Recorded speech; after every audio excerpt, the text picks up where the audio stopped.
Indians के लिए एक बहुत ही बड़ी बैड न्यूज है।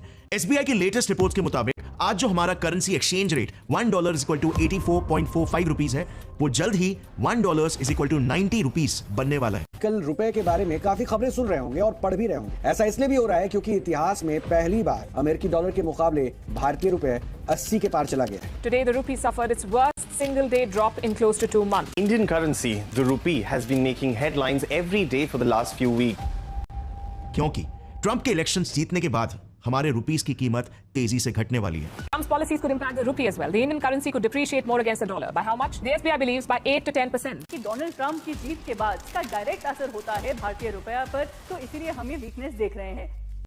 यस, आज अनफॉर्चुनेटली ऐसा ही कुछ हाल हो गया है हमारे देश का आज की 21वीं सदी में।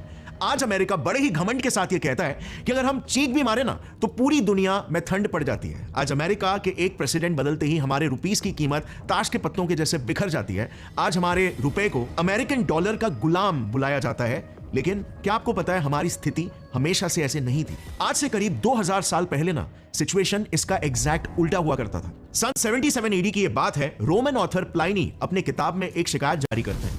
हमारे राज्य की औरतों को भारत में बने कपड़े और मोती इतने ज्यादा पसंद आ गए हैं कि इनके चक्कर में हमारे साम्राज्य का सारा सोना भारत के सरजमीन पर जा रहा है।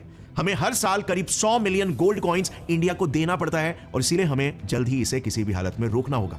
इसके करीब 1500 साल बाद सन 1658 में भी एक फ्रेंच ट्रैवलर फ्रैंको बर्नियर अपने किताब में ये लिखते हैं कि विश्व का सारा कीमती चांदी और सोना पूरे दुनिया भर के देशों से घूमकर आखिर में भारत की जमीन पर ही दफन हो जाता है। And then fast forward to 1950s, renowned British economist professor Angus Maddison ने भी अपने कई रिसर्चेस में खुल के ये कहा है कि सन 1700s तक, यानी कि मुगलों के भी राज तक, पूरे विश्व के जीडीपी का 25% जीडीपी अकेले भारत से ही आता था।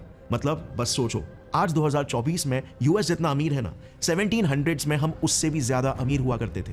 भारत तब एक सोने की चिड़िया नहीं बल्कि सोने का चील था, जो बाकी देशों के मुकाबले आसमान की ऊंचाइयों में अपने पंख लहरा रहा था। लेकिन आज कट टू 2024, सुन के बुरा लगेगा लेकिन हमारे रुपीस की औकात आज कंप्लीटली यूएस पर निर्भर हो चुकी है। हमारा देश गोल्डन भारत से मोल्टन भारत बनते जा रहा है। And you know what's worse, कि हम जानते भी नहीं है कि ये हो कैसे रहा है।